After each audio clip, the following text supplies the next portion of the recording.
வணக்கம் பயோஃப்ளாக் சொந்தங்களே, மற்றொரு வீடியோவில் உங்களை சந்திப்பதில் மிகவும் மகிழ்ச்சி அடைகிறேன். இன்றைக்கி நம்ம பார்க்கக்கூடிய டாபிக் என்னென்னு பார்த்தீங்கன்னா, நிறைய பேர் கேட்ட ஒரு டாபிக், இதுவரைக்கும் யூடியூப்பில் பார்க்கக்கூடாத ஒரு டாபிக், பார்க்க முடியாத ஒரு டாபிக். ஸோ இந்த டாபிக் என்ன அப்படின்னா, வாட்டர் ப்ரிப்ரேஷன் பண்ணுறது எப்படி அப்படிங்கிறத பார்க்க போகிறோம். வாட்டர் ப்ரிப்ரேஷன் பண்ணுறதுக்கு முன்னாடி இந்த சானிடைசிங் அப்படின்னு ஒரு விஷயம் ஒன்று இருக்குது. ஸோ அது சானிடைசிங் பண்ணும்பொழுது பொட்டாசியம் பெர்மாங்கனேட் இது மாதிரியான ஜென்ரலான ஐட்டம் பண்ணாமல் சானிடைசிங் பண்ணுறதுக்காகவே ஒரு சில கெமிக்கல்ஸ் விற்கிறாங்க. ஸோ அதை வாங்கி நீங்கள் பண்ணுங்கள். டேங்கை சுத்தம் செஞ்ச பிறகு ஒரு நாள் காய வைக்கிறது ரொம்ப நல்லது. ஏன்னா தேவையில்லாத அந்த கெமிக்கல்லாம் காற்றுல கரைஞ்சி வெளியில் போகிறதுக்காக ஒரு நாள் காய வைங்க. ஸோ ட்ரையாக காஞ்ச பிறகு நீங்கள் என்ன பண்ணலான்னா, ட்ரைன் செட்டப் கரெக்டாக இருக்கா அப்படிங்கிறத பார்த்துட்டு நீங்கள் தண்ணீர் விட ஆரம்பிக்கலாம். ஸோ தண்ணீர் விடுறதுக்கு முன்னாடி டிடிஎஸ் அளவு என்ன அப்படிங்கிறத செக் பண்ணிக்கோங்க. பிறகு நம்முடைய மூன்றாம் தலைமுறையில் ரொம்ப இம்பார்ட்டண்ட்டாக கருதப்படுற அந்த S1 அப்படிங்கிறத நீங்கள் கலக்கணும். ஸோ இந்த ஒரு வாட்டர் ப்ரிப்ரேஷனில் அரிசி, கோதுமை மாவு, ப்ரெட்டு, பால், முட்டை, ஈஸ்ட்டு இதெல்லாம் நம்ம எதுவும் பண்ண போகிறது கிடையாது. ஏன்னா இது ஒரு டெக்னாலஜி, அட்வான்ஸ் டெக்னாலஜியில் உள்ளது. ஸோ இதில் என்ன பண்ணுறோம் அப்படிங்கிறத மட்டும் பார்த்துக்கோங்க.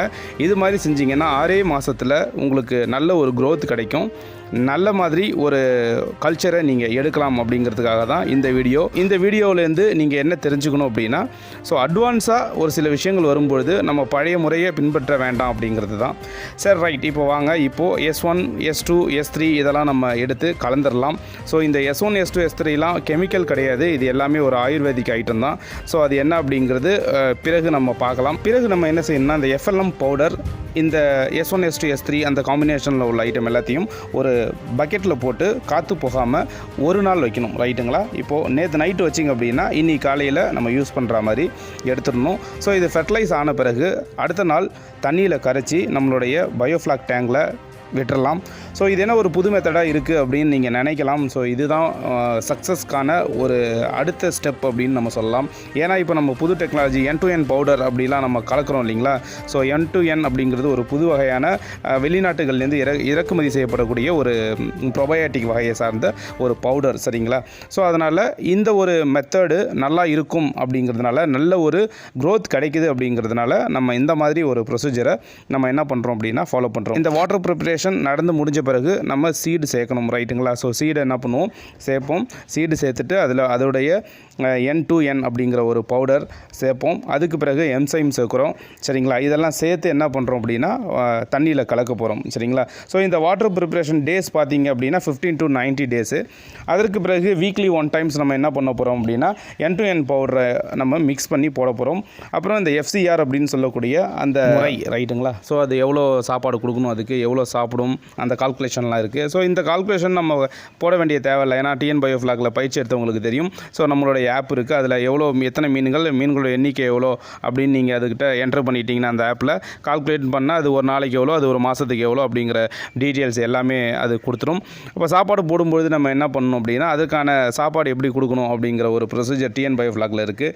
இது கொஞ்சம் முற்றிலும் மாறுபட்டது. இதோட amino acid, ion, potassium, selenium இது மாதிரியான ஒரு சில விஷயங்களை நம்ம இதில் கலக்கணும். இது மாதிரியான விஷயங்கள்லாம் எதுக்காக நம்ம கலக்கிறோம் அப்படின்னு பார்த்தீங்கன்னா, ஸோ இது பயோஃப்ளாக் கான்செப்ட் அப்படிங்கிறது ஒரு சயின்ஸ் கான்செப்ட் அப்படிங்கிறதுனால, ஸோ இந்த வாட்டரில் ஒரு சில ரியாக்ஷன்ஸ் எல்லாம் நடக்கும் இல்லைங்களா? ஸோ அதெல்லாம் நடந்துச்சு அப்படின்னா மீன்களுக்கு இரைப்பை அப்புறம் லிவர் இதில் ஏதாவது ப்ராப்ளம் வந்துச்சுன்னா சம்மந்தமே இல்லாமல், காரணம் இல்லாமல் மீன்கள் உயிரிழக்கும், ரைட்டுங்களா? ஸோ இதெல்லாம் நம்ம ப்ரிவென்ட் பண்ணுறதுக்காக, அதெல்லாம் பாதுகாக்கிறதுக்காக தான் இது மாதிரியான ஒரு மெத்தட் நம்ம பண்ணியிருக்கிறோம். இது தவிர வேறு எதுவும் இல்லை. ஸோ நீங்கள் என்னென்ன செய்கிறீங்க அப்படிங்கிற வாட்டர் பேராமீட்டர்ஸை நீங்கள் நோட் பண்ணி வைக்கணும். நோட் பண்ணி வைக்கிறது மட்டும் இல்லாமல் நம்மளுடைய TN பயோஃப்ளாக் இணையதளம் வழியாக அல்லது TN பயோஃப்ளாக் வாட்ஸ்அப் மூலமாக நம்ம நிறுவனத்துக்கு நீங்கள் டெய்லி ரிப்போர்ட்டை நீங்கள் அனுப்பணும். அது மட்டும் இல்லாமல் காலையிலையும் மாலையிலும் உங்களுக்கு முடிஞ்ச அளவுக்கு தண்ணீரை வெளியில் எடுங்க. அந்த ஸ்லட்ஜ் வெளியில் ஆகிற வரைக்கும் தண்ணீரை வெளியில் எடுங்க. ரீஃபில், டாப்அப் உடனே பண்ணுங்கள். ஒரு நாள், 2 நாள், 3 நாளைக்கு பிறகு சேர்த்து பண்ணிக்கலாம் அப்படிங்கிறதெல்லாம் நினைக்காதீங்க.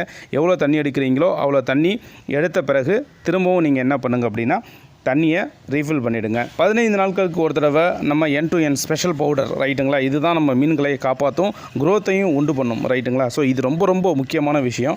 இந்த N2N பவுடர் நமக்கு வாரத்துக்கு ஒரு தடவை கட்டாயமாக அல்லது 15 நாளுக்கு ஒரு தடவை கட்டாயமாக நம்ம இதை கொடுத்தாகணும். ஸோ இதே மாதிரி நம்ம ரெகுலராக பண்ணிக்கிட்டு இருக்கிறதுனால நம்மளோட மீன்களில் அதிகமான குரோத் உருவாகும். அதே மாதிரி வாட்டர் பேராமீட்டர்ஸும் கிளியராக இருக்கும். ஸோ வாட்டர் பேராமீட்டர்ஸ் நீங்கள் டெஸ்ட் ஆல்ரெடி எப்போதும் எடுக்கிற டெஸ்ட் தான். அமோனியா, நைட்ரேட் இந்த 3 டெஸ்ட்டு, சொசி டெஸ்ட் எடுப்பீங்க, ஃப்ளோக் டெஸ்ட் எடுப்பீங்க. ஸோ இது மாதிரி ஒரு அல்கைன் டெஸ்ட் எடுப்பீங்க, டிஓ டெஸ்ட் எடுப்பீங்க. ஸோ இது மாதிரி நிறைய ஒரு 11 டெஸ்ட் இருக்குது இல்லைங்களா. ஸோ அந்த 11 டெஸ்ட்டையும் கம்பல்சரி எடுத்துருங்க. ஏன்னா டெஸ்ட்டில் நம்ம ஏதாவது குறை வைக்கும்பொழுது ஒரு சிலர் சொல்கிறாங்க இல்லைங்களா, 2 டெஸ்ட் எடுங்க, 3 டெஸ்ட் எடுங்க போதும் அப்படின்னு சொல்கிறாங்க. ஸோ அந்த 2 டெஸ்ட்டு 3 டெஸ்ட் எடுக்கலாம், தப்பு இல்லை. பட் இருந்தாலுமே நம்மளுடைய பிஸ்னஸ் இது. ஸோ அதனால் நம்ம என்ன பண்ணணும், எக்ஸ்ட்ரா கேர் எடுத்து தான் ஆகணும். ஒரு சிலருக்கு என்னென்ன டெஸ்ட் இருக்குது அப்படிங்கிறது கூட தெரியாது. ஸோ நம்ம அதிலிருந்து கொஞ்சம் மாறுபட்டு, ஏன்னா நம்மளுடைய தொழிலை நம்ம சிறந்து விளங்கணும் அப்படிங்கிறதுக்காக நம்ம நிறைய டெஸ்ட் எடுக்கலாம்.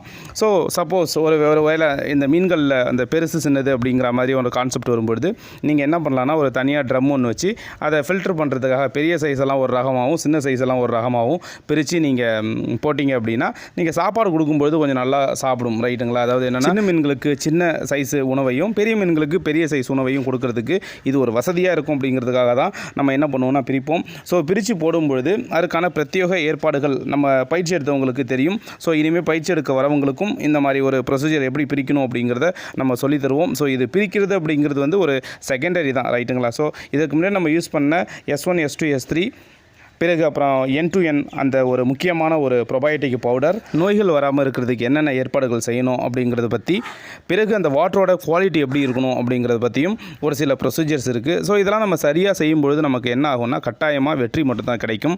சரிங்களா. ஸோ தொழில் அப்படிங்கிறது பார்த்திங்க அப்படின்னா அதை விளையாட்டுத்தனமாக செய்யாமல் அதை ஒரு சீரியஸாக கொண்டு போகணும். அடுத்தவங்க சொல்கிறாங்க, இவங்க அதை சொல்கிறாங்க, இவங்க அதை சொல்கிறாங்க, அந்த மாதிரியான கான்செப்ட்லாம் எதுவுமே இல்லை. உங்களுடைய தொழில் நீங்கள் தான் செய்யணும் ரைட்டுங்களா. ஸோ இதில் கான்செப்ட், ஒரு முக்கியமான கான்செப்ட் என்ன அப்படின்னா, ஒரு விஷயத்தை செய்ய ஆரம்பிச்சிட்டிங்கன்னா தெளிவாக செய்யுங்க. தெளிவாக செஞ்சால் அதுக்கான ரிசல்ட் கிடைக்கும். அது நம்ம செஞ்சுட்டு இருக்கும்பொழுது நம்மளுடைய செயலில் குறுக்கிட்டு வரா மாதிரி ஒருத்தவங்க இது மாதிரி செய்யக்கூடாது, அது மாதிரி செய்யுங்க, அப்புறம் நீங்கள் மாற்றி செய்கிறீங்க, இது மாதிரி செய்யக்கூடாது, அப்படி செய்யுங்க, இப்படி செய்யுங்க அப்படிங்கிற மாதிரியான ஏதாவது ஒரு சில விஷயங்கள் உங்கள் காதில் விழுந்துச்சு அப்படின்னா அதெல்லாம் எதுவும் கேட்காதீங்க. ஏன் கேட்காதீங்கன்னா, நீங்கள் ஒரு ப்ரொசீஜருக்கு வந்த பிறகு தான் இந்த தொழிலே நீங்கள் ஆரம்பிக்கணும் ரைட்டுங்களா. ஸோ அந்த ப்ரொசீஜர் நல்ல முறையில் தெரிஞ்ச பிறகு தான் நீங்கள் இந்த தொழிலே ஆரம்பிப்பீங்க. அதனால் இந்த தொழிலில் தோல்வி அடைஞ்சவங்க பார்த்தீங்கன்னா, தோல்வி அடைஞ்சதுக்கான முதல் காரணம் என்னென்னா, ஒருத்தவங்களுடைய கைட்லைனில் இருக்க மாட்டாங்க. சரிங்களா. எல்லாருக்கிட்டையும் பேசுவாங்க, எல்லாருடைய கைட்லைன் வாங்கிப்பாங்க. நண்பர்கள், அப்புறம் பயோஃப்ளாக் தொழில் செய்கிறவங்க, இவங்க எல்லாருக்கிட்டையும் கேட்டு செய்வாங்க. ஸோ ட்ரைனிங் ஒரு இடத்துக்கு 4 இடத்துல ட்ரைனிங் எடுப்பாங்க. எல்லார்ட்டையும் கேட்டு செஞ்சு ஒரு கன்ஃபியூஸ்லேயே செஞ்சுட்டு ஒரு மிக்சிங்கில் செஞ்சு எல்லாத்தையுமே அவங்க விட்டுருவாங்க. எப்படி நம்ம வழிநடத்த போகிறோம், எப்படி நம்ம இதை கொண்டு போகிறோங்கிற ஒரு நல்ல திட்டமிட்டலோட ஆரம்பிங்க. வழிகாட்டுறதுக்கு நம்ம TN பயோஃப்ளாக் எப்பொழுதும் உங்களோட இருக்கும். இதே மாதிரி இன்னொரு வீடியோவில் உங்களை நான் சந்திக்கிறேன். நன்றி, வணக்கம்.